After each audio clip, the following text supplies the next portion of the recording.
Welcome to this edition of Hindsight is Horrifying, the show where three mostly normal and somewhat cynical adults discuss life as members of the TV generation.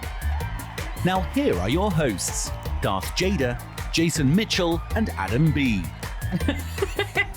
Hello. Hello. We're back. We are. After another extended Much break. deliberation. Yeah. We decided to come back. Yeah. It is Hindsight is Horrifying, and we are back after, I was on vacation, and then we did an episode, then you were on vacation, then you were on vacation. And here we are. And we're all back. We're all back. And and that means that we have a travel segment coming up today. We do. Yay. I am woefully unprepared. Are you? No, not really. She's been I came rehearsing to all play. day. You damn well better not be. Don't worry. I come bearing gifts, possibly. Jade, who's in the room with us? My good friend Leslie is here joining us in the studio today. Hello. Say hi, Leslie. Hello. Can you get a little closer to the microphone if you don't mind? Sure. There you go. Better? Make very good friends with the mic. there. Yes. Great. Yes. It's your lover. This is very intimate. Mr. Lover. Mr. Lover. It had to get awkward fast. That's what we do here in the studio. It's what we do Break that best. ice. So, welcome and join in the awkwardness as you see fit. But first, we have to do, before we get to our episode announcement, we have Yes. to do our brand new special segment. Yeah, which is getting a lot of use now.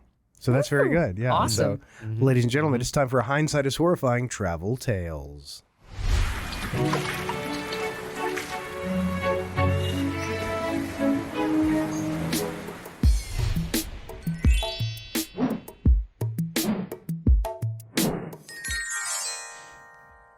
Yes, indeed.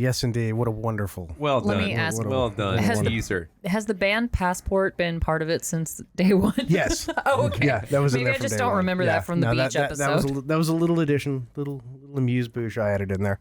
It does amuse my Yes. boosh. Really? Doesn't look like it. I beat you to the awkwardness today.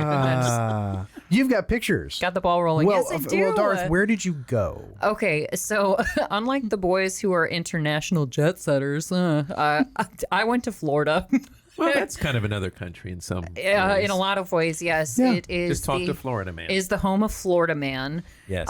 There were quite a few airplanes and pelicans and seagulls and such. So let me show you guys a little slideshow. Let's go over there. So, Darth, you have command. So this is outside of an art gallery in Santa Rosa, Florida. Someone painted a beautiful butterfly or mariposa saying change is not past, not present, but permanent. And I thought that was pretty cool. So I snapped a photo of that outside the art gallery. This is obviously a beautiful shot of Santa Rosa Beach. Got several of those. You see the lovely coast. I walked out there several times a day. Did you see any crocodiles? Not this time. Okay. I know that they can traverse fresh and salt water. Any so- sharks? No sharks. We saw lots of jellyfish. The Yeah. purple flag was up for several days in a row, Yeah. unfortunately. Now, the good news about the jellyfish is that they were the tiny kind, that it just feels more like an ant bite when they zap you instead of, like getting stung by a man of war or something, because that would have sucked. Now, what part of Florida was this again? I missed it. Santa Rosa. Okay, where in Florida that for 3A? those who don't? 30A. Oh, is that there? Oh, Yeah, okay. so it's All right. Santa Rosa, Grayton, they're like right on top of each other. And this is, for those who go to Florida often, like my family does, Panama Repeat City. offenders, yeah. Yes, there you go. That's the perfect, yes. People used to go to sort of the Destin and Panama City beach areas for the longest time. And Panama City was really fun. It was kitschy and tacky with lots of brightly colored buildings like purple, blue, orange, like you name it. And then several years ago, I want to say more than 10 years ago, a hurricane came and wiped out a lot of the buildings, did a lot of damage, and then everything had to be up to new code, and now it's all cement high rises. And Yeah. Is it the Redneck Riviera? I've heard. yes, something like that. it's also nicknamed the Redneck Riviera. Okay. Yeah. How You far see- from Pensacola is this? Is this down in Florida on the Panhandle? It's on or- the Gulf, so Okay. yeah, it's in the Gulf of Mexico. But yeah, so you don't get a lot of big waves. You do get a lot of seaweed, depending on what kind of weather's blowing in. There was a lot of seaweed when we were there. Unfortunately, it's like swimming in salad. Unless you want to go out to that lovely sandbar that you can all see, where the sharks like to roam. So we didn't go out that far because I didn't feel like being eaten. And after I asked about a sound check for cell phones. Sorry about that. That means you've got 1 minute left. Yes. So we stayed in a lovely house. I shared it with my family. So my brother, his wife, their children, and my parents. And we had this amazing walk up to the beach, this sort of gazebo type walk up. And I did several shots of walking up to the beach. Very nice. It sort of reminded me of the movie The Beach, hearing Moby play in the background as you walk up and you can see the water from, the platform. It was actually really lovely. And this is a very special story. I think I actually texted this picture to you boys while I was on vacation because this is 2 crabs getting busy in the water around dusk. Yeah. The sexiest time of day, I suppose, for crabs. But they were just going at it right there in the surf. So this is thought that was seaside worth porn noting. is what it is. Exactly. Yeah. I mean, I had to stay on my film game while I was in Florida. And it I seemed almost like dropped my camera. I was so excited. And there's some more coast pictures. We had a beautiful sunset that night, and it stormed a little bit, so we had some strange beautiful. weather. There's Who's Darth that- Jader who's that pretty lady? in my Luke Steiner t-shirt on the beach the first day we were Nice. there. And more pictures of Love me. your shades. Yes. Those are awesome. They're bright green. Follow the yellow brick road. Huh? That's a reference to Emerald City. the Emerald City, right? And it Oh, was very okay. I did not connect those two things. Thank you. You're welcome. Well, you said green, and then I didn't think about the Emerald City part of it. So Well, this is going well. it's going super smoothly. That's why we brought Leslie. Here's a picture that has a story, guys. So there's this wonderful place that serves these special donuts that have like Reese's Pieces and M&Ms and stuff on them. And there's a guy outside the donut shop every morning making balloon animals. He's a clown, just sitting outside the donut shop.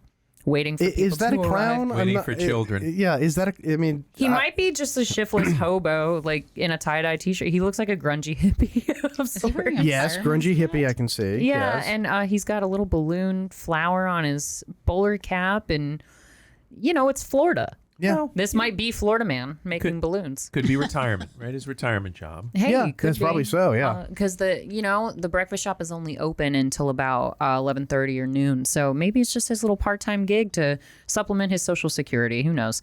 But he's just out there making balloon animals for all the children. And these are some pictures of the dunes that were right near our house. Oh, that is nice. And they obviously have the sign saying, "Stay off the dunes, please. Preserve them. Don't exit down the dunes," which people do anyway.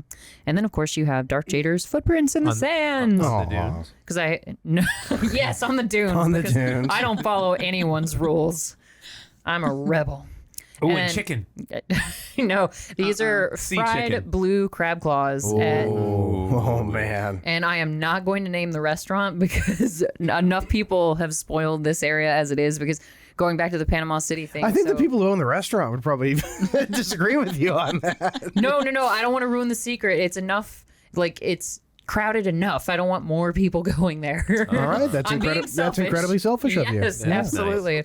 Well, because Panama City got so overcrowded that people had to start venturing further and further down 30A and renting private houses as opposed to doing the high-rise condos. And now even 30A is just slammed with people. It's just It's like a the tourist. beach. Yeah. People keep ruining it by, going there. Being people. And of course, it wouldn't be a proper beach/pool vacation if my 4-year-old niece had not spotted a gigantic, gargantuan inflatable duck from the street, because the cool way to get around in 30A, guys, is by golf cart. Ah, okay. So my 4-year-old niece absolutely adores riding Florida up is in- the land of the golf cart. Yes, it is. And they have all these kitschy kind of shops around with all of these cute inflatables, so the kids can see them from the street and beg their parents to pull over and buy course. them. And since my parents were there, Riley's grandparents, naturally, they got suckered into buying a gargantuan inflatable duck that just existed by the pool. I don't think she touched it once after we brought it back to the house.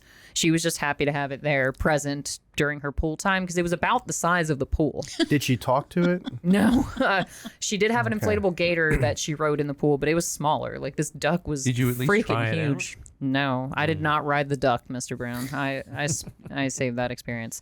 Now here we'll see Pippet. the happiest dog, and he didn't come to a sticky end like Pippin did. So this dog, great Your story. next picture is just a piece of wood floating in the water. This beautiful Labrador was playing fetch with his owner, and we walked past him a couple of times in the evening when they'd be out, And one evening in particular, I had a flashlight on, and the dog just runs at me full speed. And I've owned dogs for a very long time, so I could tell it wasn't aggressive. He was just running at me really excited. And I was like, hey, buddy. And I just bent down to say hi to him. And he was like, and he just turned away from me. And I was like, well, I thought he was a friendly dog. And the guy goes, oh, sorry. He thought you were his mommy because she comes and finds us with a flashlight. And I was like, oh, okay. So I kind of fooled him on accident. Sorry. But he ran up to me and was excited to see me for like 30 seconds. But yeah, I never learned his name. But he was the happiest dog in the world. And then, of course, I'd be remiss if I didn't take a picture of this. Somebody wrote Jenny in the sand for God knows what reason. 8675309. I was gonna make a Forrest Gump joke. I know that's what I thought of. Yeah. The most beautiful name in the wide Damn you, world. tell me two tones. Yeah. Jenny. But somebody wrote it in the Jenny. sand. Forrest Gump was here. And then my dad having a jumping contest with my niece. That's a covered pool? No, we actually took a 10 by 10 tent and shaded okay. it because there was no shade in the back. This is particularly for you, Jason. Just plop them right in there. Plop them in that G-strings. So there's a restaurant called Pickles, and they actually serve like burgers and dogs, but they apparently have very famous No, pickles. they've got really good pickles. They're known for the pickles.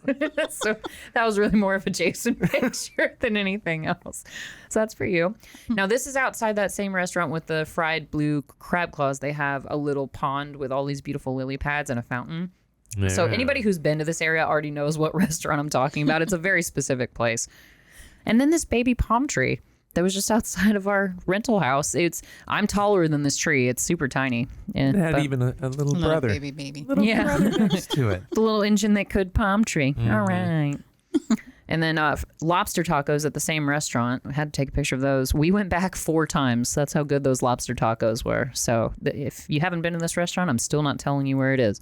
Now, these are the famous donuts where Mr. Hippie Man makes the balloon animals. So we went there a couple of times. I wanted coffee. Josh wanted donuts. So Wow. We were both happy at the end of that That's trip. diabetes and a donut, right? Oh, there. it was. Holy And then cow. this really random car on the strip.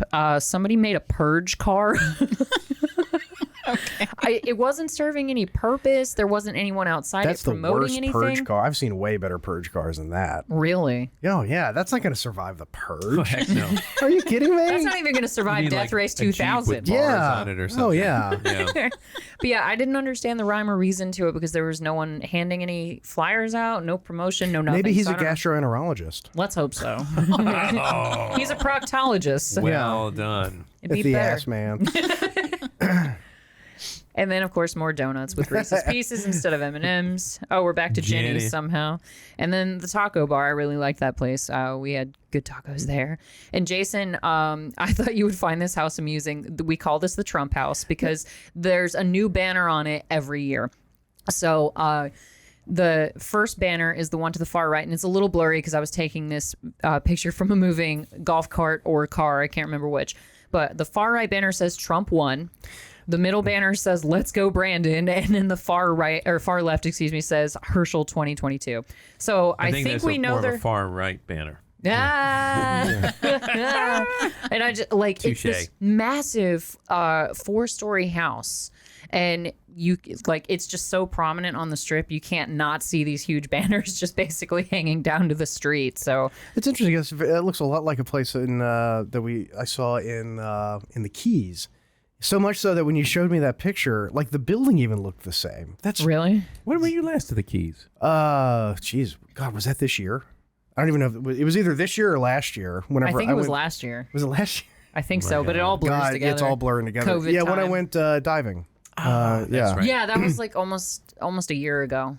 I want to Jesus say. Christ. I mean, it's Unbelievable. weird. Time Well, you is were just- drunk the entire time anyway, so I'm sure that trip. No, sort of blurred. I I thought actually that was the bus trip with the liquor in the back, and there was, but there's a whole story to why I was annoyed because I didn't get one of the berths. I had like just one of the seats, oh, and so I didn't want little rich boy. I didn't want to angry drink. So there you nobody really wants to past the age of 40, I hear.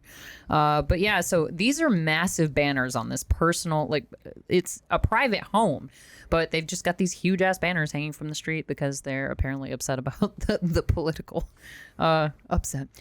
And then, of course, we have a random, massive portrait of Vincent Scully. And this is kind of in From the X-Files. Yes. Yeah. In downtown Santa Rosa, there's kind of this little U-shaped formation of shops on the strip, and all these. We kind of make fun of the food trucks that are out front because it's not really beach-oriented food. It's like grilled cheese, gyros, hot dogs. Basic like kind of festival food. Carnival food. Yeah, but it's all kind of bougie versions of that. But it's still hot. You're probably drinking beer, and you're going to have some grilled cheese sandwiches. Yeah, it's like that's going to make a very interesting stain when you throw it all up at the end of the day. Here's some cholesterol Yeah. and heartburn. Enjoy. But nevertheless, you have the Vincent Scully painted on the side of one of the buildings, and we of course had Also to have, known as the cigarette smoking man. well, yes. And then of course we had to have a watermelon party. So when you're a little kid, and Is that like? it's not a pineapple, like a pineapple party. No. Okay, It was all a right, watermelon. all right. There was a toddler involved, so watch yourself. Whoa, hey, look. Yeah. Hey, look, I disclaim anything. I didn't. I worry. I didn't. Let me vet. tell I the didn't. I didn't innocent check story. these pictures first. God. No, so we had a watermelon party, which to a 4-year-old, that's what it is. It's literally just my dad cracking open and cutting a watermelon. So we did that on the patio next to the pool. Party. Yeah, well, see, that's the thing. It's like a 4-year-old watching fireworks. You get the fun part of cutting the watermelon, and then we have to eat it. No, Yeah. a 4-year-old doesn't want to eat watermelon. So Riley was bored with that as soon as my dad was done cutting the watermelon. But this is the sad remains of the So watermelon the murder. child likes seeing the cutting. Just not Okay, the all right. You heard me correctly. All right. Okay. It's not a red flag or anything. there. Cutting and mutilating. Yeah. But not the consuming. This Okay. dismemberment. Not Jeffrey Dahmer She's gonna material. be a Yeah, Dexter when she exactly, grows up. Oh, that might be it for my pictures. Oh, that's the actually. last of the pictures. Yep, All the right, watermelon yeah. murder. Well, wonderful. That was awesome. So I guess we have to get to the important part of the travel segment, which is Yes. present time. Yes. Alrighty. Souvenirs, we call them. Yes. So, all right, Adam, this is yours. Jason. Yes, this I is got yours. the cool one. I got the shark. Well, I got the little minky. You're such. Mine's mono. awesome. I got the mono. and Leslie, you get nothing. Wah, wah, wah. But yeah, so we have been exchanging gifts. The person who leaves town brings gifts back for those at home. The price of readmittance. Yes, exactly. I bought my ticket back. Yes, exactly. So who would like to go first? Well, the camera's on you, Mr. Brown. Then I will go first. All right. Ooh, I love it. Beautifully wrapped with a nice bow. I'm gonna pull Not it out. ticking. Not. Yet. Yeah, that's true. No He hasn't odor. triggered it yet. Let me peel this open. Peel open the flower and see what's inside. Oh, for the love of God. What? It's like a little flower. Cringy. What did the doctor find inside the flower? A shot glass. No, just kidding. Oh, a shot glass. More boobs. Well, Jason Wow, they're mandated. anatomically correct and everything. Yeah, for those of you who didn't see our last episode, this is the second shot glass with giant boobs. I think it's a tradition now. Now, wherever you go, you have to find Boob glasses. boob glasses. Well, I keep the Union Jack ones right by my office. This one will be right next to it, adjacent. Yay. Adjacent to Jason's. And a shark tooth. Did you pull this out of your leg after the shark attacked you? No, It's I actually beautiful. tackled a shark in the water and pried that tooth out of its jaws. Damn, That poor is shark. awesome. That's how much I love you. I do love shark teeth. Well, thank you so much, Yeah. Darth. That's not the only. Let's- That's Oh, not the there's last more. of it. There's There's one more more. piece. Oh, where did he? Oh, Oh, wait. Hold on.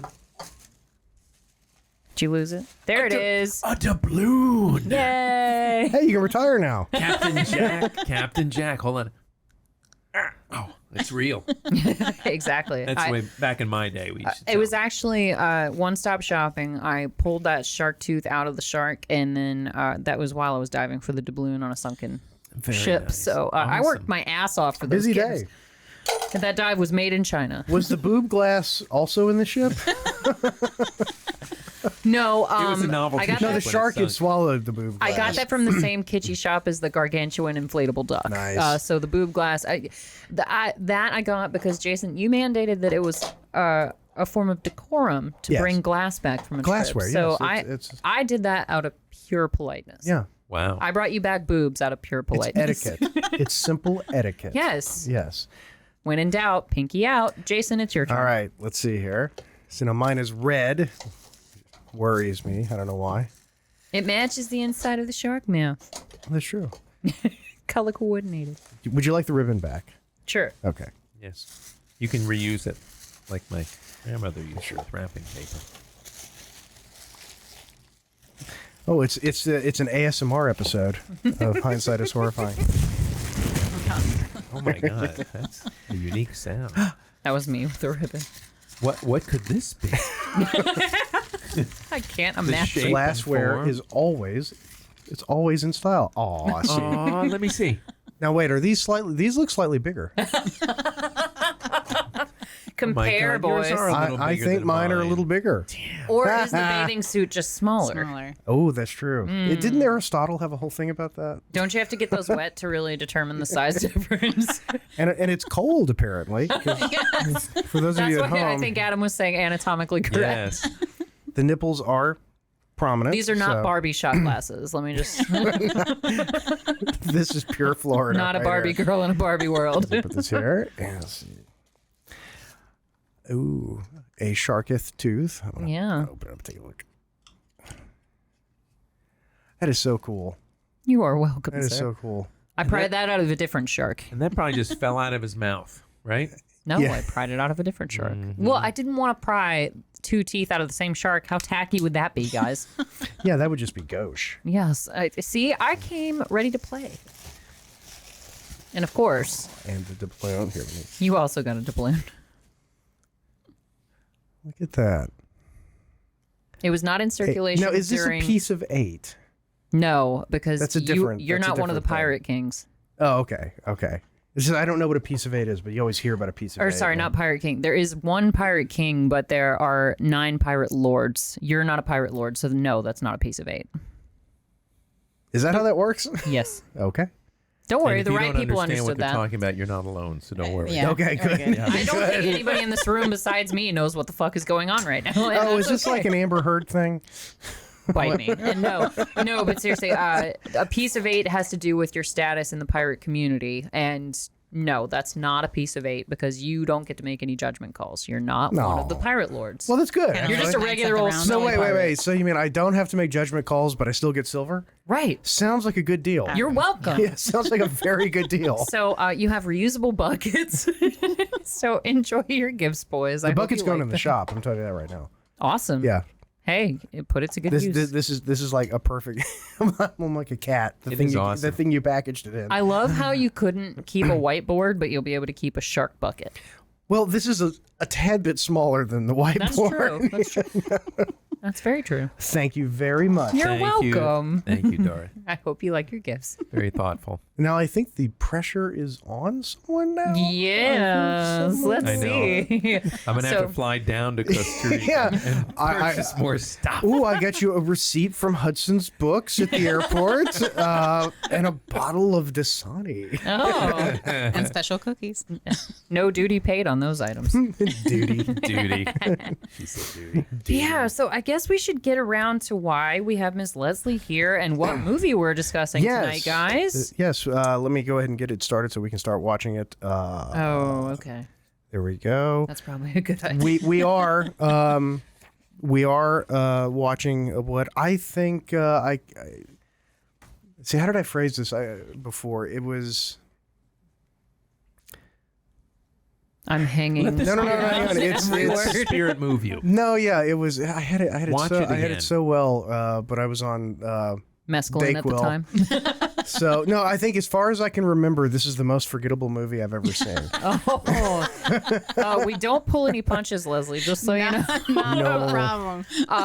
But yeah, so Leslie, why don't you tell us what movie you selected for the Hindsighters to enjoy with us tonight?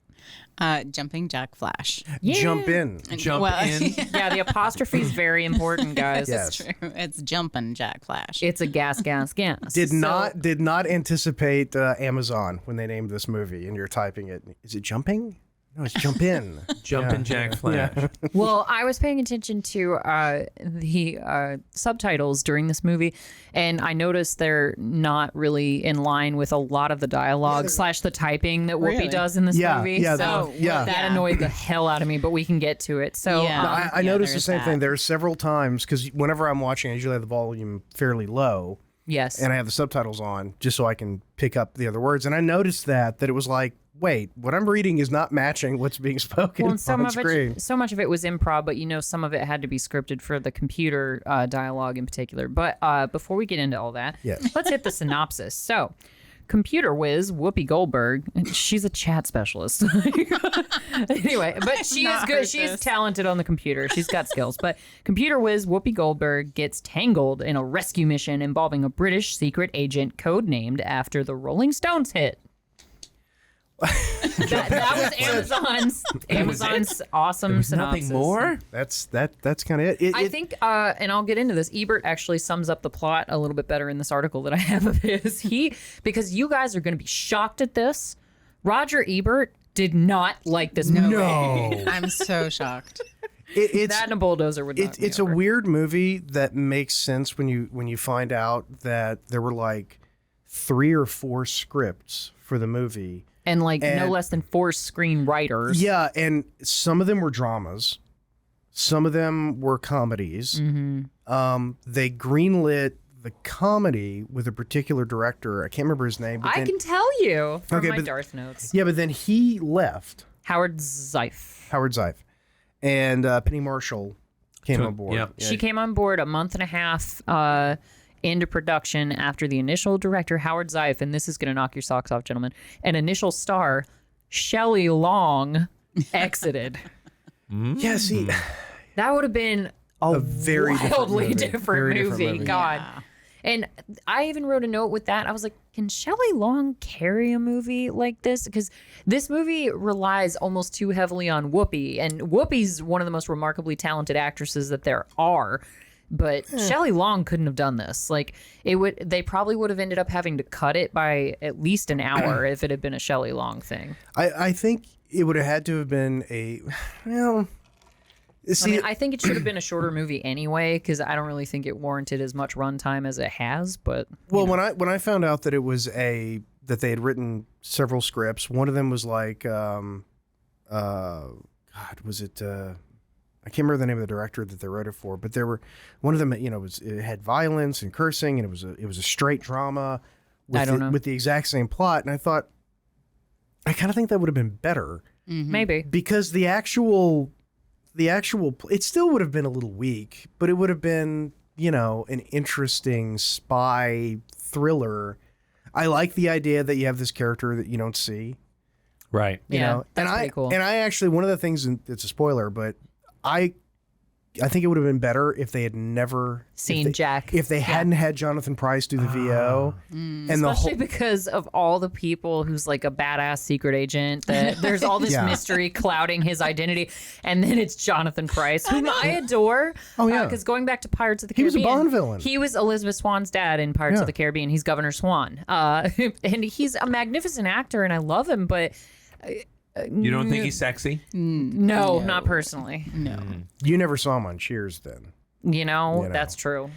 which I think is the reason they cast him, because it was Shelley Long, and I think Oh, okay, that makes sense. Yeah. Oh, and look Chemistry. who's This is here. all new to me. Yeah. I Cocaine. seriously just grew up Yeah. watching this movie. I did not know any of this backstory. Well, see, that's awesome because you're coming into it with a lot of nostalgia, and we're Yes. not. So that's perfect because we can all provide different takes on it. That's what Absolutely. this show is all about: ruining your childhood.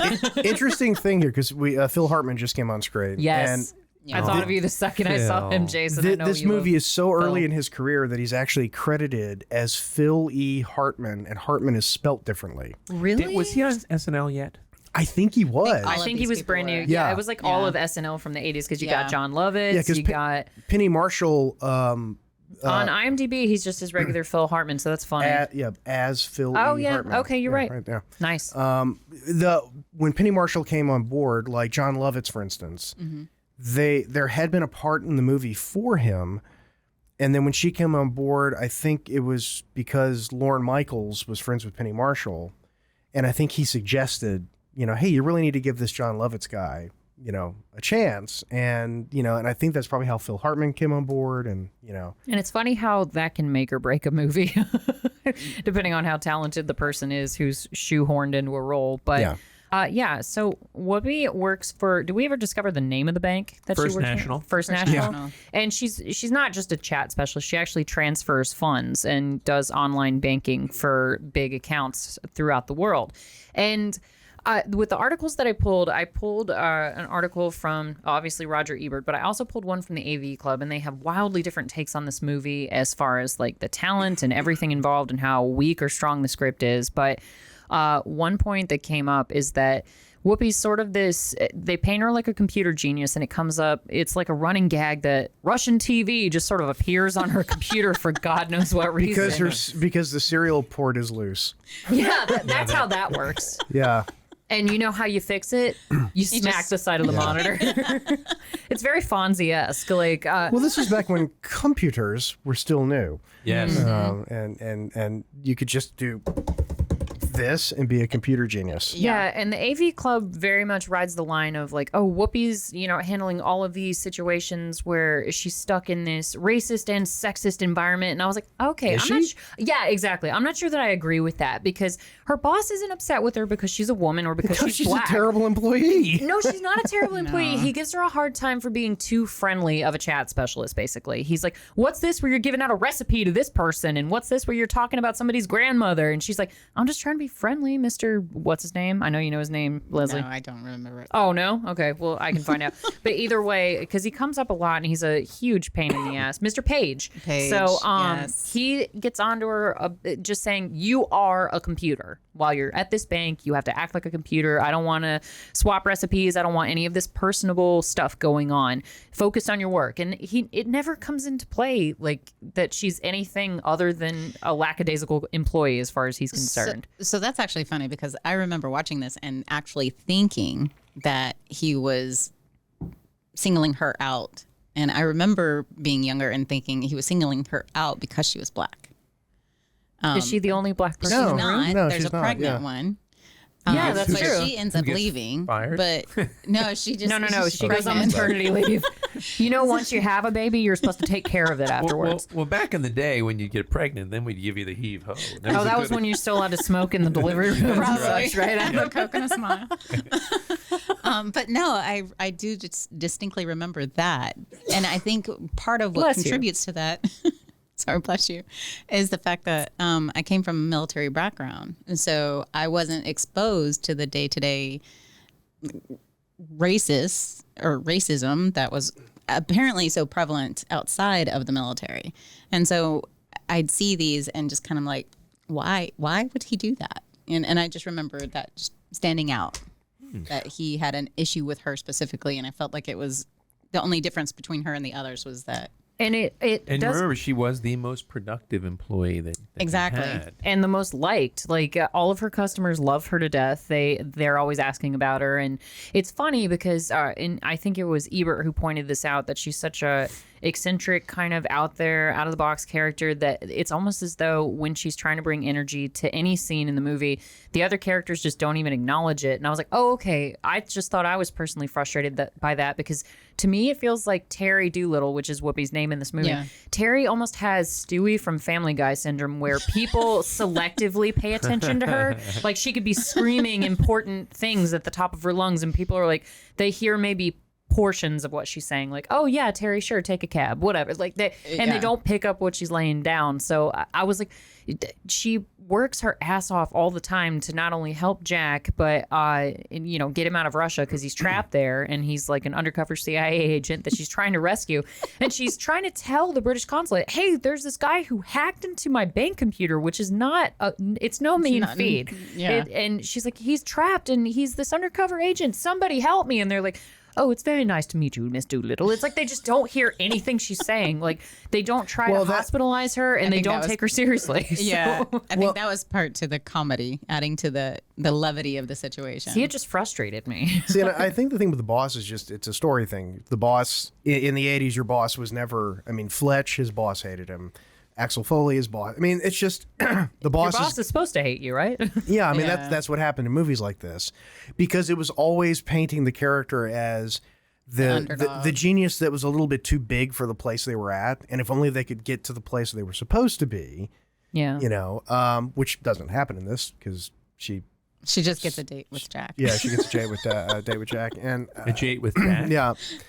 But He had a stroke. The whole thing, though, as far as like her character, and we were talking about this before, her entire character seems to be she's quirky.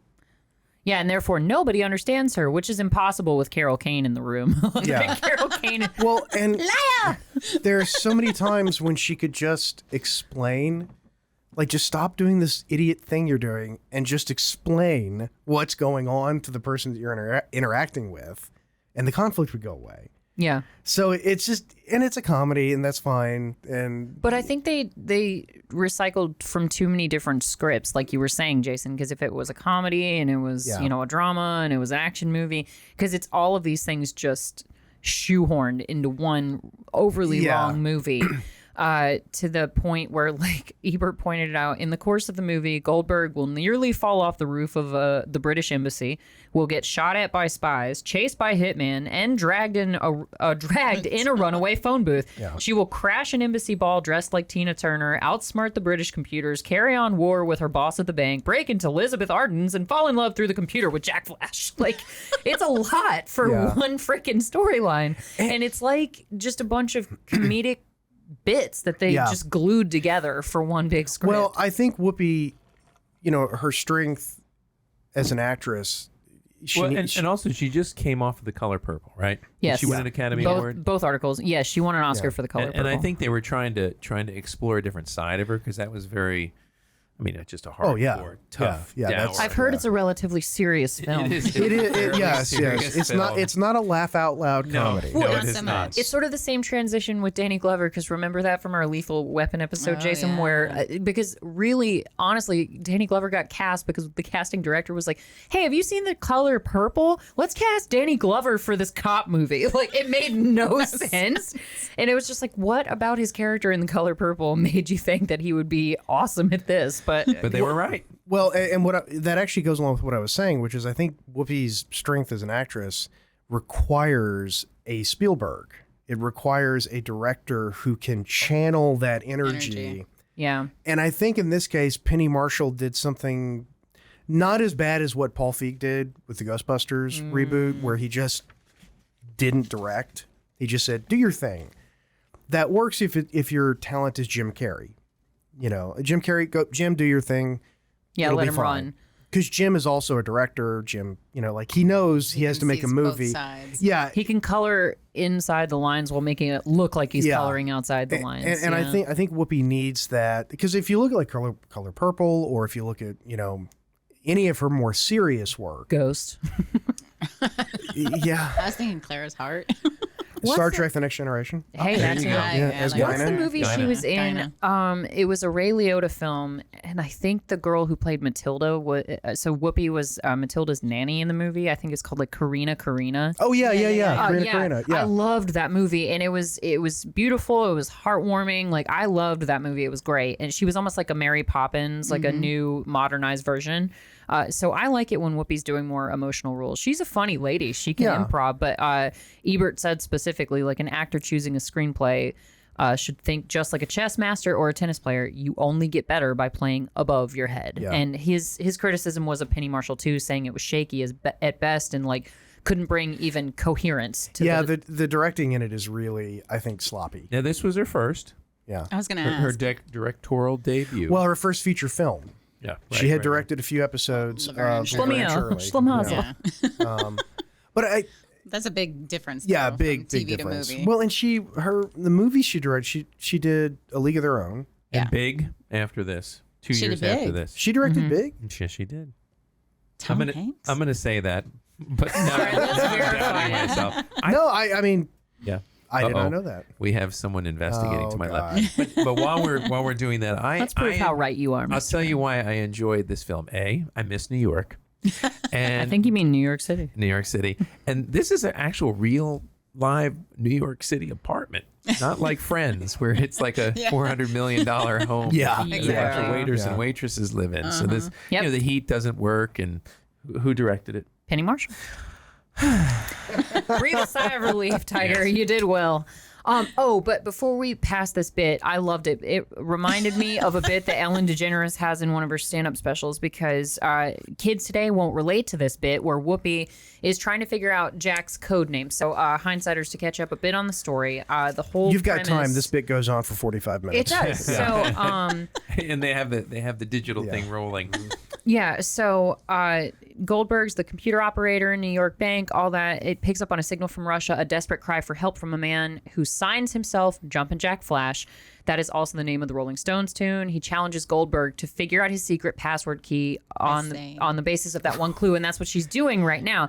She's listening to Jumpin Jack Flash and Sing with me and find the key. yes, I know, which is like Sing with me and find the key. And but the bit of it though is it took that you she's 45 minutes to figure this out. But she's listening to a tape over and over and over again, and she has to keep rewinding it because she doesn't have the right lyrics in her head. And I was like, oh, yeah, it used to be like a big deal. Remember?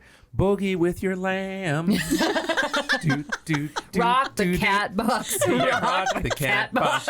I mean, we would sing those over and over because we couldn't Google everything back then for lyrics. You just had to hope you nailed it. you would find the cassette, either the cassette or the CD that actually had the lyrics in it, and you hit gold. Well, that's Yeah. why you had to Yeah. buy the LP back then. It That wasn't on pressed the record. LP stands for long playing, by the way. For those of you who don't know. But yeah, Whoopi had to go back over and over, and she was like, oh, no, those aren't the words. Like, that doesn't make any sense. And it's like she's talking to Mick Jagger while she's trying to figure out the lyrics. Like, come on, Mick, that doesn't make any it's too sense. less- And I was waiting for Mick Jagger to make a guest appearance in the movie. A little, like yeah. a cameo or something. I was kind of hoping you There's would. like no payoff to the Rolling Stones thing. Especially because it's like so heavy on the British culture and their consulate and their embassy, like everything. You would And it's think such that- a 1980s like. Is this what we thought British people were like in the 80s? Absolutely. Well, they sort of break that And they have a ball for the Queen's anniversary. of Of what?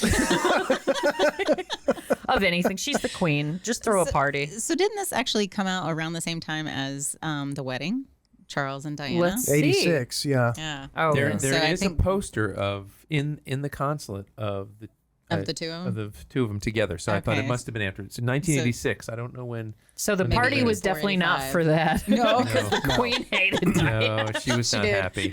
Eddie Izzard's got a great bit about that where it's like when Diana died, they almost had to shove the queen out in front of the camera. It's like, say something nice, damn it. Oh my God. See, and I think another big problem I have with the movie is there is vastly too much of Whoopi acting with nobody else. yeah. There's just minute after minute after minute where it's just her basically talking to herself. Yeah.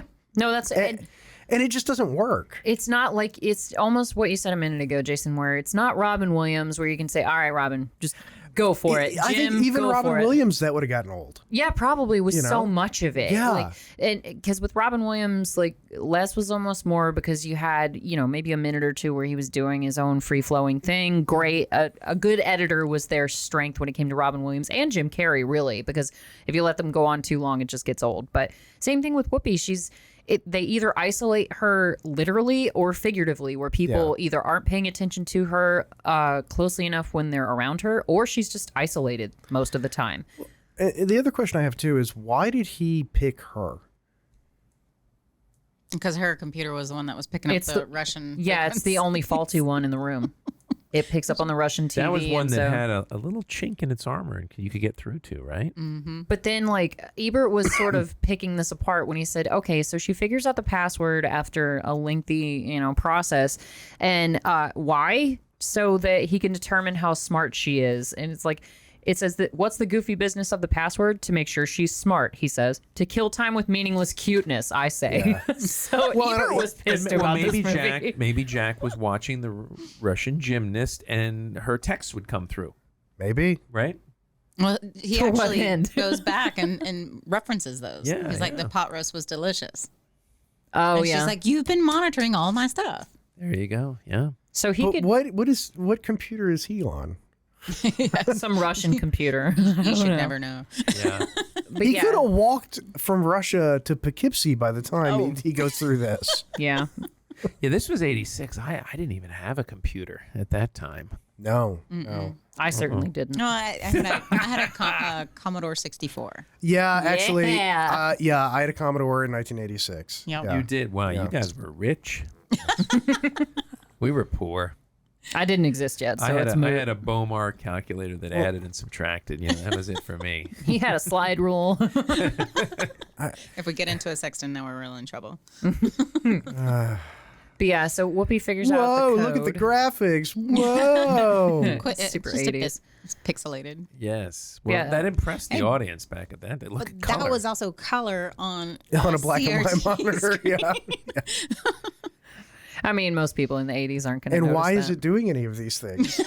Because it's almost like a video game, Nobody Yeah. knows. like a how level that she computers passed. actually work.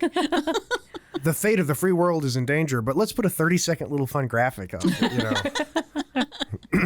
Mario made it to the castle. Hooray. Yeah. See, and I couldn't help but watching this and think about Fletch, because I was asking myself honestly, like, okay, I loved Fletch. It's one of my all-time favorite movies. There's a certain, similarity between the tones, because Fletch is a comedy, but it could just as easily have been, you could have taken all the comedy out and make it a straight drama. It's the same sort of thing. It's got, instead of having a spy plot, it's got a detective plot. And I'm thinking, well, why did that work for me? And I know when you guys saw it, it didn't really work for you. Well, I feel that there's a similarity between this and Fletch in the sense that the person who's got the entire plot or like is most dependent on the main character depends on a faulty character. So for instance, in Fletch, the guy with the diabolical scheme is trusting who he knows as a homeless beach bum. Yeah. With all this money, passports and this huge scheme that he's supposed to pull off and supposedly a murder. In this, Jack doesn't even know Whoopi's a woman until like an hour into the movie. Yeah, it's And then disses her for being a woman, basically. And, and they hung on that for way too long, too. She's like, he doesn't trust me because I'm a woman. And it's like, oh, my God, just drive that nail deeper into the wood. Jesus, like, leave it alone. Yeah. Even I got tired of that. I was like, yeah, we're women. We can accomplish things. Woo. But it's just leave it alone. I do like the little glimpses into 80s hair. I love the bit where she's like combing her hair back and forth for no reason. She's clearly not even touching it with the brush because she's got these very tight, well put together braids. But Yeah, you remember that guy from Back to School? Yeah. The guy with the big nose. yeah. He was. I remember him from Friends. Oh, Friends too. Okay. He was bald by the time he was on Friends. Sally Kellerman's boyfriend.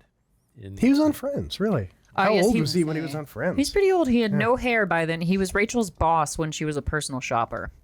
Ah, I Why see. do I not remember him in that? Because he's actually a big part of that because then he is the uncle of Emily, the most hated character on all of Friends, who marries Ross, the British woman. Yes. And the whole reason why Emily comes into their lives is because the boss, is like, oh, Rachel, my niece will be in town tonight. Can you take her to a Deflittermouse? And then she doesn't want to go because she's going to go out with a guy named Joshua, and she bullies Ross into taking the girl out. Yep.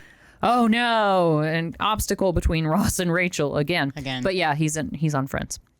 Okay. So there you go. Very good. Wow. I think we are at 48 minutes, so we do need to take a break. take a break. All Yes. right. So we will be back in about 1 second. And we're back. Hi. Hey, all right. And you were saying? So we just passed the moment where Whoopi has crashed the British embassy as like a mixture of Diana Ross and Tina Turner. Yes. Because she sings a Supreme song, but she's got the wig like Tina Turner, and the Diana Ross dress sort of gets shredded to the point where it looks like one of Tina's rolling down the river skirts. Yeah. A little bit of trivia. I am related to Diana Ross by marriage. So, yeah, you knew that, right? I think we're talking think about- you might need to explain that a little. Yeah. No, my cousin is married to her brother, Chico. They have Really? two children together. Yeah. That's pretty awesome. Chico Ross. So I was at Motown one time, and I turned the corner. The whitest man there. And there was Diana Ross. I'm like, Auntie Diana! And the tour guide's like, what? Oh, sorry. Yes, we're related by marriage. I know her. Yeah. I know her. I think you have to carry your family tree with you to always be able to hear if you look. To not It's be got beaten one to death on branch that that kind tour. of shoots off. in one I direction. promise it's real. It's okay. I'm a genealogist. Damn it, Jim. I'm a genealogist. I'm a doctor, not a pool man. But yeah, so Sorry. I was going to point out also that Jack, as we know him, yeah, she just starts calling him Jack. he is the fastest typer in the man can compose a thought and type it in 1/10 of a second. Yeah. You know, And I was that's faster than I can type. And I type at about 95 words a minute. Yeah, but his just go bloop. You know, Yeah. like paragraph. Bing. Especially Well, on he batch loads them. Yeah. Yeah. Come on, guys. And what's with the all caps? Why is he always shouting at her? Angry. I don't think they established that yet. I don't think he's learned the Russian keyboard that well. Because he is The in caps Russia. lock was broken on his keyboard. Yeah, Russian. It's Russian keyboard. See, I would get that at my old job. I would get emails even when the my goodness. when the old timers were typing to me from their phones. They would yell at me over email, and I'm like, "Oh, that's just so and so. He doesn't know where the caps lock button In is." Soviet Russia, you have to have permission to unlock caps In lock. Soviet Russia, computer yells at you. Whoopi yeah. just crashed the British embassy. What was the piece of information she needed from the embassy? I actually don't remember. She needed exit some- contact. Right. She Yes. needed the exit contact information. And she achieves this goal by dressing up like Diana Ross from the Supremes. And like I said, sort of morphs into Tina Turner because of a paper shredder.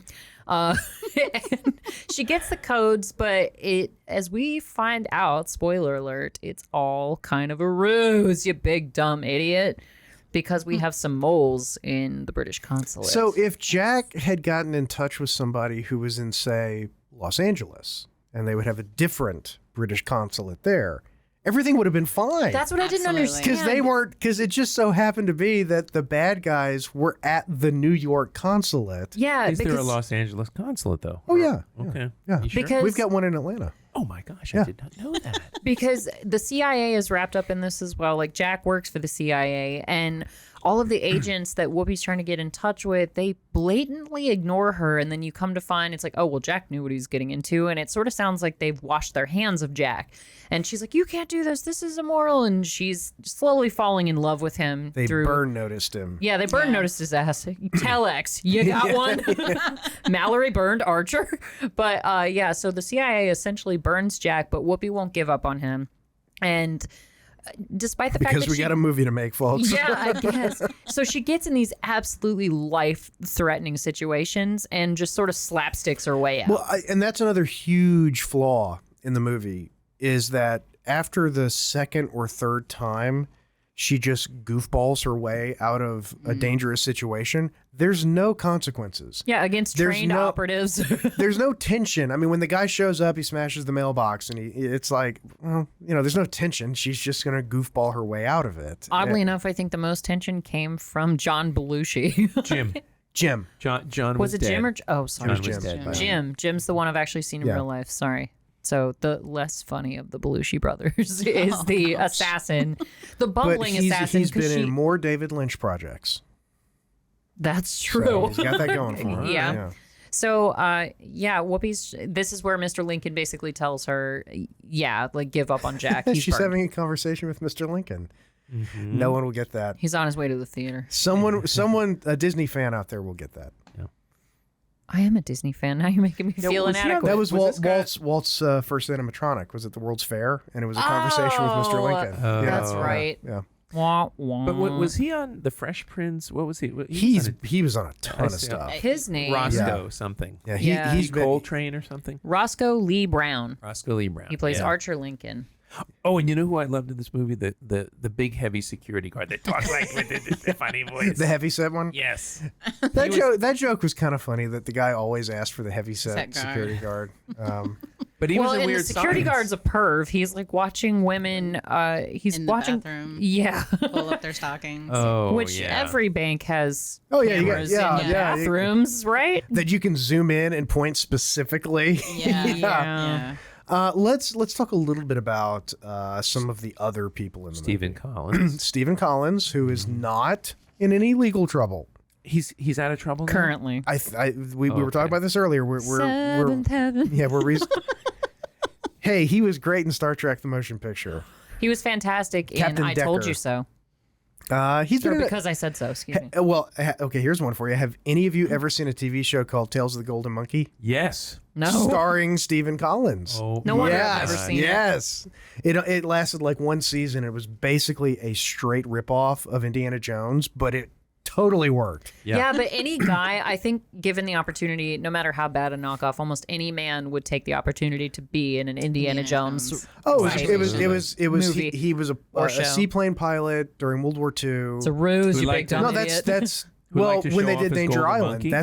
that was why Pam had the line where she was like, "It's not a golden monkey. We cannot stress that enough. Oh, it is okay. not a That- golden monkey." Oh, I hate it when they did that, but now I understand that Yeah. joke, so thank you. Stephen Collins, though, he was great. Carol Kane, As normal as she ever is in a movie. yeah. This is after When a Stranger Calls, and Let's find I out. think it's also after When a Stranger Calls Back, which is so weird because watching those movies, it's like, it's a horror movie, but it's Carol Kane. Red Lillian. Yeah, but she's great. She's Carol Kane is she's got a great range. She kind of gets pigeonholed into those parts nowadays, but she's super talented actress. Because Annie most people Potts. know her from The Princess Bride. Yeah, Well, I know her from Kimmy Taxi. yeah, Taxi. Latka's girlfriend. Scrooged. Scrooged. Do you remember yeah. I that? was going to say Scrooged. Yeah. I do remember Taxi. I don't Oh, remember the her Addams being Family. Latkes. She was the granny in the Addams Family. I Yes. forgot about Oh that. yeah. Annie Potts, also one of my favorite And of 80s course- actresses. One of Jason and my favorite, the unbreakable Kimmy Schmidt. Oh, yeah. Yeah. Where she's Kimmy's landlord. Annie Potts has a weird Southern accent, and I think that should have disqualified her from being on Designing Women. I think that would have been a, Are you talking about her real accent or the accent in this well, movie? that's the thing. or- She has a real accent, but in the movie, she has this weird, like up to number 11 fake Southern accent. Well, that happens in some, and we've talked about this before, so I'm sorry for repeating myself, but like, even on True Blood, where somebody sounded like Kevin Spacey, like they are from Savannah when they're living in Louisiana. It just, Right, when yeah. they don't necessarily go to the work of getting a dialect coach or learning the appropriate dialect for being a Southern person. Because me, having lived in Georgia my entire life, I can hear the difference between somebody from Roswell and somebody from Dalton. Oh, yeah, There's yeah. a huge difference when I hear it, but to, Mr. Brown, who's from Pennsylvania, he may not hear the difference. I do not. But some actors, they just, like everybody in Gone with the Wind, oh, for the love Yeah. of God. It's Oh, I bad. do declare. Yeah. And sometimes you get people who are really Johnny on the spot with their accents, but yeah, Annie Potts is not one of them. No, and it's a shame too because she's a super talented actress. And Yeah, no jokes to be made there, but no, it's just no, the not really. Yeah. accent. It's Yeah. Janine. Yep. I mean, for me, she will always be Janine. That's her defining role. Okay. And I love seeing all these wonderful people as young, vibrant Oh God, yeah. human beings. with their whole careers in front of Oh, them. exactly. I mean- exactly. Because where their careers are going. Oh yeah. They didn't at that time. Th- Yeah, it's like This watching is- Star Wars. You're like, Darth Vader's gonna live for a while. So is Obi-Wan Kenobi. Jesus, like, Can why we are we ruin doing that for you yet? No, I'm probably gonna watch it before the end of this week. I'll text you when I'm ready for you to dump all over it. Yeah, I mean, this is probably the time when John Lovitz and Dana Carvey were driving around, and one or both of them were stoned and just riffing and coming up with material. And I would pay a fortune to be in the backseat of that car. Oh, yeah. Yeah. Hell, Yep. just to be the driver so that, somebody responsible was around. I'd be the fly on the wall for that. But yeah, this just felt, once again, oddly shoehorned, just a random bit that they fit into the movie where Whoopi's just being hauled through the streets of New York in a phone booth. And the assassin, like, do they ever figure out who it is that's trying to kill her? Did I don't know. forget? Or is it... John It's Q. the- bad guy. Yeah, it's the bad guys. Yeah, Yeah. but I mean, they're just nondescript bad guys. So And that, what was the bad guy's plot? yeah, why are they after Whoopi? Why wouldn't they just directly go for the guy that she's trying to help? Because that's apparently the They dangerous felt like they point. had already resolved the Jack issue by taking away, like leaving him in Russia. Because back in the 80s, when you were stuck in Russia, like, because what was the code? Oh yeah, dogs barking can't fly without umbrella. And I looked that up because I was like, what the fuck is that supposed to mean? And the dogs are barking apparently meant like they're on to me, can't escape Russia without an access point or a Right. code or That something like that. umbrella, yeah. But Yeah, so that's why the not umbrella. just say that? Well, It's because gonna he's be got a code. You can't be that obvious. because Jumpin Jack Flash, it's a gas. Gas. How much did they pay For this sequence, yeah. for the fucking Rolling Stones music? Because you know it was a fortune. Yeah.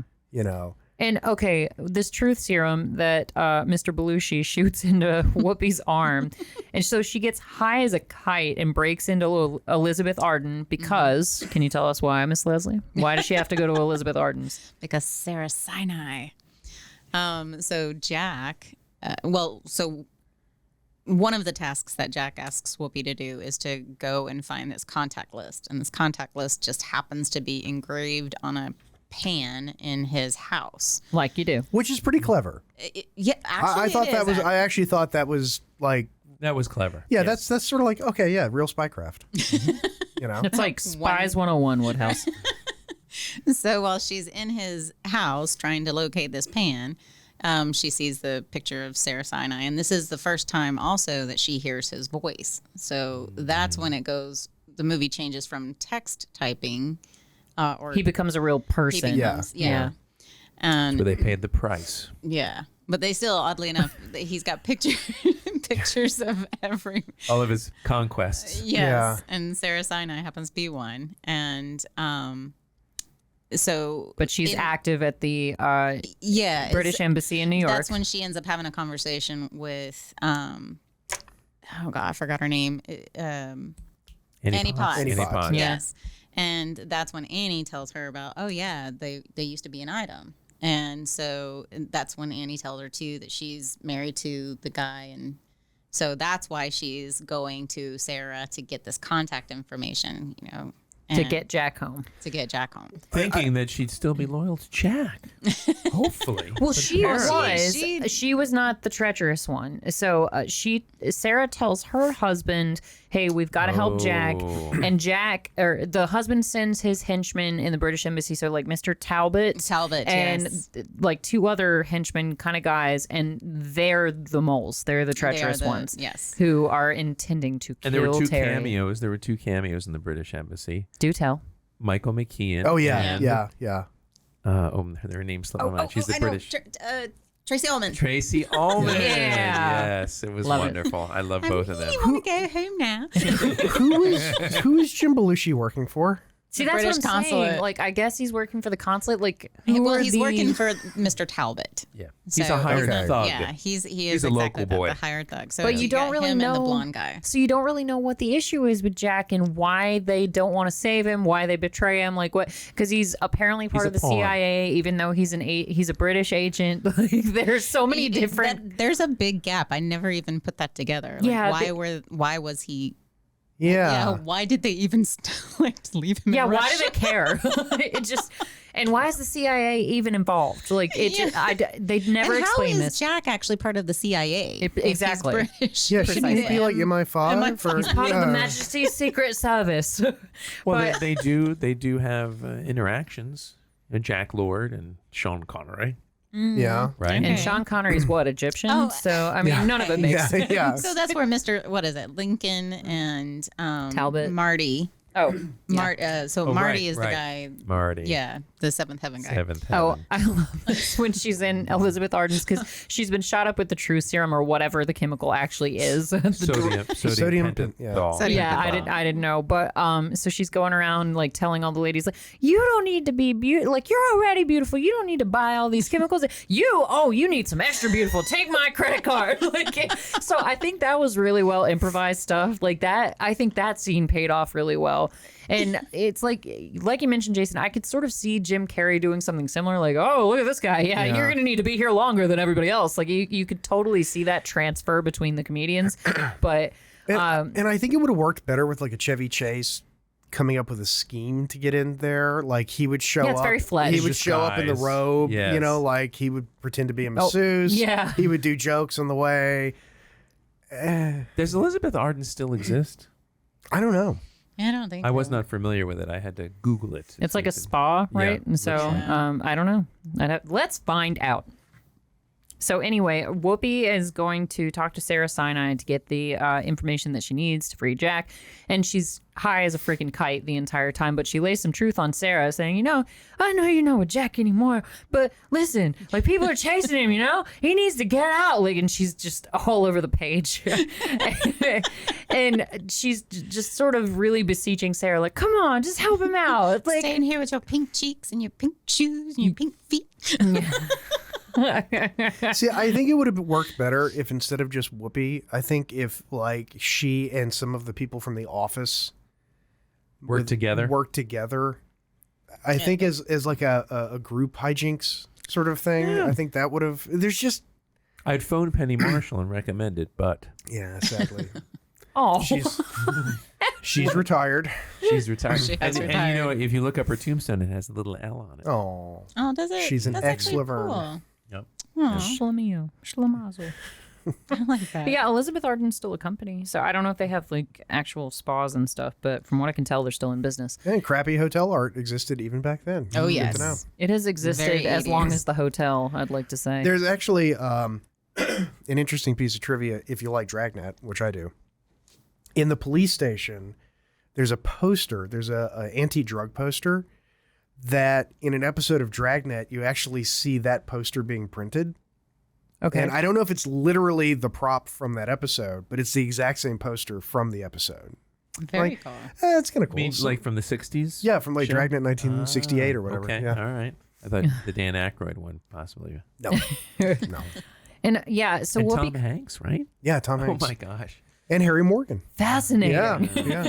So Whoopi comes back to the bank, and Paige is still pissed at her for what I deem legit reasons, because the security guard is like, oh yeah, Terry, you're ridiculously late to your shift at work. Paige is upset. So how is that racist? How is that sexist? My boss would be pissed at me for the same reasons, regardless of my gender. It just, I don't know. And she even just aggravates him because she's sort of slacking off of work, favoring her project to save Jack. And at one point she's like, oh, I've got to make a personal call, Mr. Page. I'm sorry. My mother's she needs to get a crosstown bus or something like that. And he's like, well, last week she had the mumps. And then the week before that, she was sick with this. So what's the problem now, Terry? So she's obviously slacking off at her job. Yeah. And she begs him for that didn't fit either. She literally like grabs him by the cuff of his shirt. She's like, I gotta have that promotion, Mr. Page. I gotta have that promotion. By the way, and she's just like, and he's like, fine. You've been putting in the hours, whatever. Get the hell away from me. But there's nothing other than just her being Yeah. a shitty employee that really comes between them, to my knowledge. You notice the secretary there.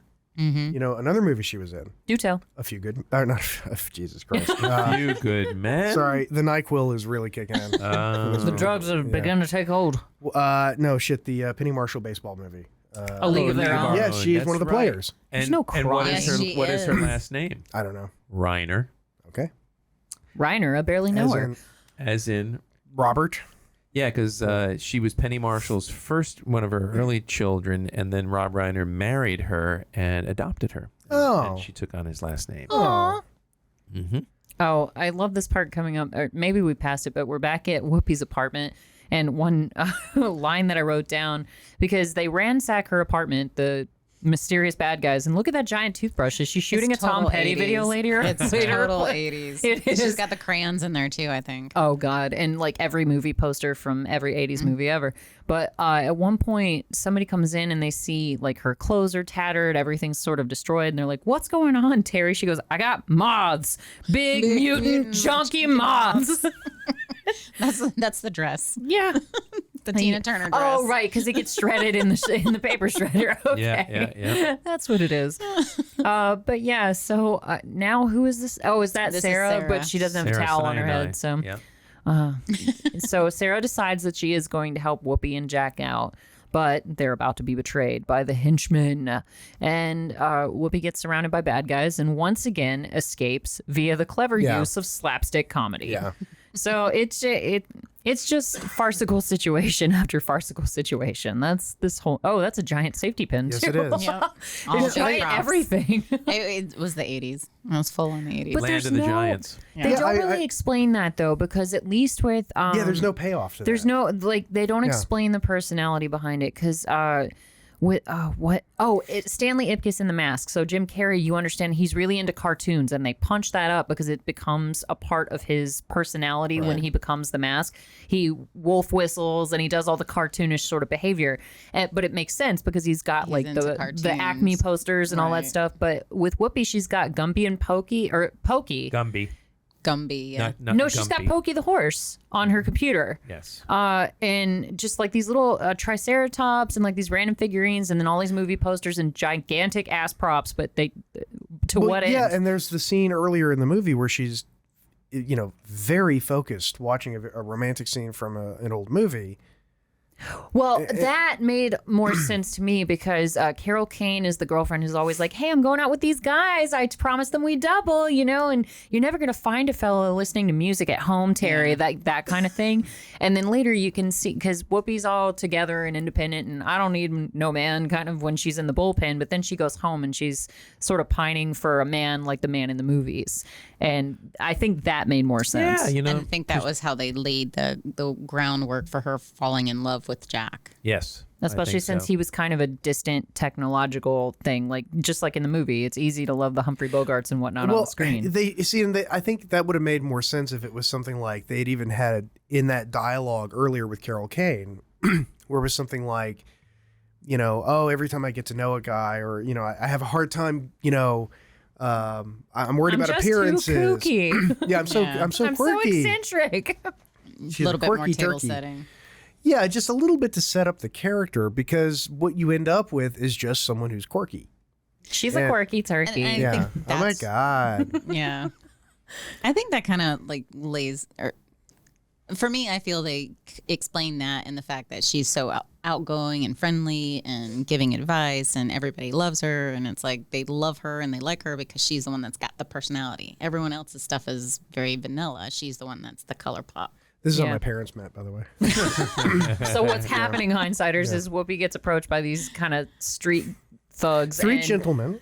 Three gentlemen of the evening. It was a Warriors crossover. Yeah. Mel Gibson's going to show up and blow them all away in a minute. But Get out of the Bronx. They approach Whoopi and they're like, come on, baby, let's go party. And she's like, get away from me. I've got all the STDs in the world. Like, leave me alone. I got AIDS. And then the real bad guys are coming at her and she goes, just kidding, guys. I'm clean. Like, you want to party? Let's have sex and do drugs and hang out. And then they see the gun, and even though they've got like chains and daggers and stuff, they run away. Doesn't the villain, not the sort of weird like that guy, not the dumpy one, but the other villain, doesn't he sort of look like Peter Capaldi?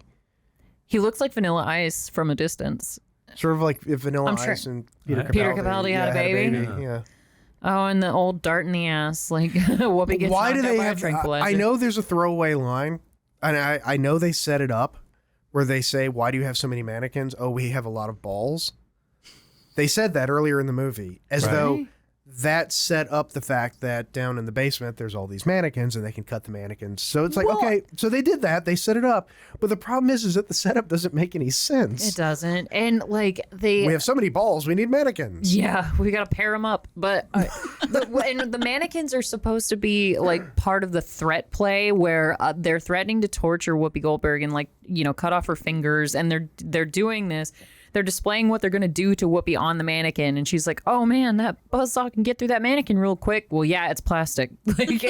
Yeah. It's going to be a lot more labor intensive to get through bone and cartilage, I think. But that, I don't know. And she's just... They're just enjoying their jobs. It's just a very cartoonish, like her watching the mannequin lose its fingers, gulp. It's just, it's very cartoonish. I'm getting out of here. It's getting hot in here. Yeah. But yeah, she slapsticks her way out of this situation as well. And then, so we're kind of toning down to the end of the movie, Leslie. So what ends up happening with Terry and Jack? The most obvious twist in history. Do they wind up together? Well, you would think so. Wah, wah. Yeah, so... Ultimately, she does end up, I think at this point, she finds out that Marty, who is one of her coworkers, he's supposed to be the guy replacing the pregnant girl that went on maternity leave. Mm-hmm. He is actually a CIA agent. What? I know. And then, of course, the Equalizer music plays in the background when he makes his first appearance. You gotta love it. And it's also at the perfect timing to save her, where she can't, do her shenanigans to get out of the problem.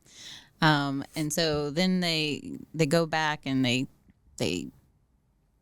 capture all of these bad guys, and Marty tells her that Jack wants to, or sends us thanks and wants to take her to dinner. Somehow they agree to this. Yeah, so she's expecting Jack, and she goes to a very fancy restaurant. Waits all night. Fancy restaurant. And He stands her up.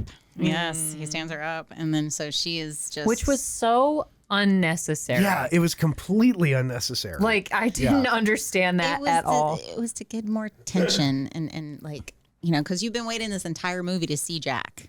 That's true. And, Right? I guess you're hoping for like a big reveal. Yeah. And I suppose they treated it like a twist. Like, of course we expect him at the restaurant. Nope, never mind. He's not showing up there again. The queen has delayed him. See, I think they should not have The queen delayed him all night long. Jonathan Pryce, as much as I love him, shouldn't have been in the movie at all. Agreed. And it I should think have. it should have been someone else. Well, I think it should have been. Air 5. Yeah. Well, they're going to break up anyway because he's going to constantly try to sell her a new Infinity Q45, superior by design. He's going to invite her to Brazil. Yeah. Yes. Yeah. Yeah. Forget it, Jake. Yeah. It's Brazil. No, but it should have Forget it, just Jack. the It's end of the movie should have been with, turn around. I'm the second row behind you to your left. Because And her she turns around and it should have just been Her face lighting It up. was Yeah. perfect. Roll credits. And I thought that's what they were going to do because the Yeah. way it was shot. Her hand. Yeah. Right, and the you hand. just see him from the neck down, but then the camera pans up and it's And I thought that was the guy from perfect Cheers. because like so few actors can do that subtle, Facial. realistic transition on their face, like without panning away or to them or anything. But you see her, she's scared to turn around, and he's even chatting with her on the her. telex. Yeah. But he's like, I'm in the back row, second from the left. Turn around. No. Why not? Why not? And then he actually physically comes behind her to turn her around, and you see her look at the camera, and it's actually the best acting in the whole movie, I think. well, and Where he you does the see her thing where just he light up. reaches down and types. On her keyboard. Yeah, and I she, thought- she's still like, no, I'm not gonna look. I'm not gonna look. It's actually kind of adorable. That would have been so perfect if you hadn't heard his voice and you just see him type it, Yeah, and then she just looks and smiles, and then into the movie. Roll credits. Yeah, but then We it's paid for Jonathan Pryce. We're gonna film Jonathan Pryce. Governor Swan, and then she's sort of giving him grief, like, well, are we really going to dinner this time? Like, you should have seen me at the first dinner, though. I was really dressed up for you, man. Like, and it's kind of cute and quippy, but so yeah, they wind up together, and somehow the CIA guy winds up. Does she wind up as the boss at the bank? I forget. I know there was no other. Yeah, that was value. it. Yeah. Because was what happens literally to Mr. Page? He just everything just stays the same at the end of the day. Like, yay, Jack's pretty here. much, That's yeah. end of movie. Yeah. All Yeah, right. She gets to take the day off. Well, hey, that was the equivalent of a pay raise in 1986. So, especially in a busy city like New York. Exactly. And there you have it. And there it is. I So, know. Summed up. So, Miss Leslie, I guess we just need to know why it is that you chose this movie to share with us, and then we can go Alf to Seinfeld, and I can refresh your memory on that scale in case you're not terribly familiar with it. That what? See, guess that would I'll be- explain it. Refresh away, So, my lady. why did you pick this movie? So this movie is it's a little dear and near to my heart because it's one that my mother and I used to watch, and we would like repeatedly watch movies. And we were a big fan of Whoopi Goldberg because at the time this was like during the Whoopi Whoopi's songs. Yeah, it was Whoopi. It was Robin Williams, Billy Crystal doing like the Live Aid. Oh, and, right. So Bob Smuda. yeah, all of them, and we just really gravitated to her and loved the movie. And it was one where I think it was also a little bit of home because I think at the time this was going on, we were away from family due to living in the military. So we put a lot of emphasis on movies. Okay. But yeah, so it was just one that it's a stupid, silly, cute, just And it's good for kids because Nostalgic. there's nothing so mature that would be disturbing to a child. Exactly. And I get that. My mom and I watched a lot of like rom-com, silly kind of movies like this when I was growing up too. Like to this day, people, I'm sure they'll make fun of it, but You've Got Mail is one of my favorites just because I watched it. I watched it over and over with my mom, and Tom Hanks and Meg Ryan are just absolute gold in that movie. I don't care what your opinion is of it. I love it. I relate to you on that for sure. I can see where that nostalgia comes from because, like, my mom was into Kate and Leopold, anything with Meg Ryan in it, really.